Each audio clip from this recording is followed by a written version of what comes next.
be here. Gratitude is the energy, and I am truly honoring, serving, and in my heart to the Great Mother, and I'm just so grateful. So Brother Nate, I'm grateful that you're here. There is a pure love between us, and nature is telling me that they are ready for you to take it away. Beautiful, brother. You just feel the love flowing, and yes, love is a unifying force. Love brings things together, and on the other side of that, fear likes to divide. But the paradox is that when you move into the heart and you move into love, you will often face your biggest fears. That's why Joseph Campbell says the cave that you fear to enter holds the treasure that you seek. The heart is the cave for most of us, and myself included. It has been, they say that the longest journey that you will ever take is 1 foot from your head to your heart. But as things are unfolding, and I know it may sound cliche, but as things are unfolding, it's ultimately that's where humanity is heading. We've gone a long ways and made a lot of progress working with our heads and being very analytical, very intellectual, the whole field of science, which has kind of turned into its own religion in a sense, if you really sit with that and analyze that. But either way, we've made a lot of progress, but we're at a place now, we're at this critical juncture where if we continue on the path of just purely mind, we will destroy ourselves, because the mind is very good at breaking things apart. And what did we say when we started here? Love is a unifying force. The mind likes to dissect and disconnect, which again is not a bad thing. It's very powerful. But the big picture here is we have created this situation precisely so that we can have the catalyst to move into the heart. Because when you know fear, when you face fear, on the other side of fear is the love. Because so often the things that we fear, they just need our attention. They just need our intention. They just need some light, which is the love. Like your demons, your shadows, your skeletons in the closet, whatever language that you want to put, it's just the aspects of yourself that you haven't learned to love, which then ultimately get projected out. Okay? So the little lesson, the little teaching that I feel called to bring forth to you today is really very related to what you may be seeing around you, is we've got some nice, great trees going on. Yeah. And a tree at its foundation, everything is unified. And the way that I like to break this down is, even below the tree at the level of the foundation, there is just kind of this pure potential. Because, if you just look at a plot of dirt, it may look like nothing, but you never know what kind of seeds have been planted. You don't know, maybe there's a whole root system, a whole fungal system interwoven underneath. So it's just pure potential. But the paradox is the ground level of things, it's unconscious pure potential. It's like a baby in the womb, where it's like you just don't know what you don't know. And that also relates to your life. We all kind of start at this foundational level. And then as we grow up, it is just this one, and I know obviously as a tree grows, it's a little twig and then little things branch off. But for this analogy, as we grow up, it is just kind of this like one unifying trunk. It's just this one thing.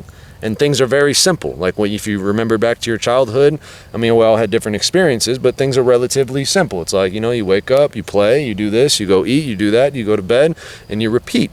And then as you get older and older, things start to branch out. You start to discover, you have different interests in these different areas of your life, and there's these different things that you want to be nurturing. Maybe in your professional career, maybe in your personal life, your relationships, your finances, your physical health, mental, emotional health, all sorts of things. And so things start to branch out, and they branch out, and they branch out, and ultimately it comes to this place of ultimate complexity. So we started at this unconscious simplicity, and then we kind of started to grow out, and now there's this complexity, and it becomes very in our face. It's like, oh shit, there's a lot of things going on here. And then we reach this point of ultimate complexity. But the key here is you have to identify what are the most important things to nurture. Just like a tree has an innate intelligence to know where to spend its energy and resources, for what branches and for what areas that it's going to be able to survive the best in regards to the rest of the environment. You got to do the same thing for your life. What are the different areas of your life that are the most important to be nurtured? And then ultimately what begins to happen, and this is a process of love, because ultimately you're nurturing the things that you love, whether that's relationships, whether that's different hobbies, different things about yourself. You're nurturing the things that you love, and just the act of nurturing itself is a loving process. And as you nurture those things, if you would imagine the top of a tree, there's like all these branches. Then if you were to flip that tree upside down, now you're starting to go from this ultimate complexity, and things are starting to come in, and they're starting to come in. And now you're moving back into this simplicity again. Things begin to come full circle. But now instead of it being unconscious, like you don't know what you don't know, now it's a conscious unity. And that is the process of love. Love, if we were just to scope this all the way out in just to nature, just the whole scope of Mother Earth. Mother Earth at the basic level doesn't necessarily know itself, even though it is all interconnected. In a sense, we've kind of touched on this before, human beings are actually an extension of Mother Nature's sense of awareness, so that Mother Nature can come to know itself. But the paradox, just like the tree, is I was saying, we've created this whole web of complexity, and now we're coming to terms with how complex we've made all of this shit.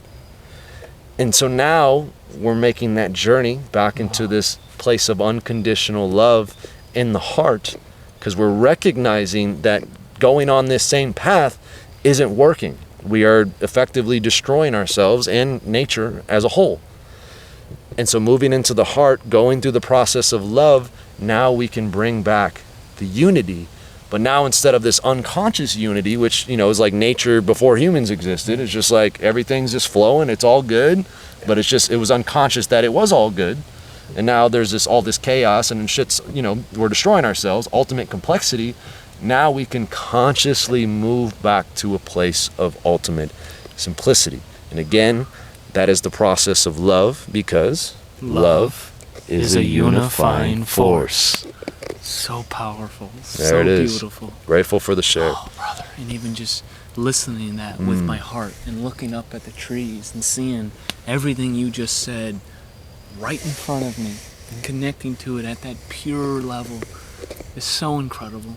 Y'all, love is a unifying force. It is the energy we have to be in now on planet Earth, having this deep-rooted compassion for ourselves and all life around us, and recognizing that we are all one together, connected, deeply rooted, and it is so beautiful, and it is going to transform this world from this chaotic, fear-based, lack, separation world now back into a loving, connected, thriving, coexisting, beautiful world. And love is the key. Love is the answer, and love is a unifying force. So blessings, y'all. We're so grateful that you're here with us on this journey. We really hope you are resonating and really just connecting with your heart with us. And we are so excited to see you on the next one. Thank you all. Blessings. We'll see you soon.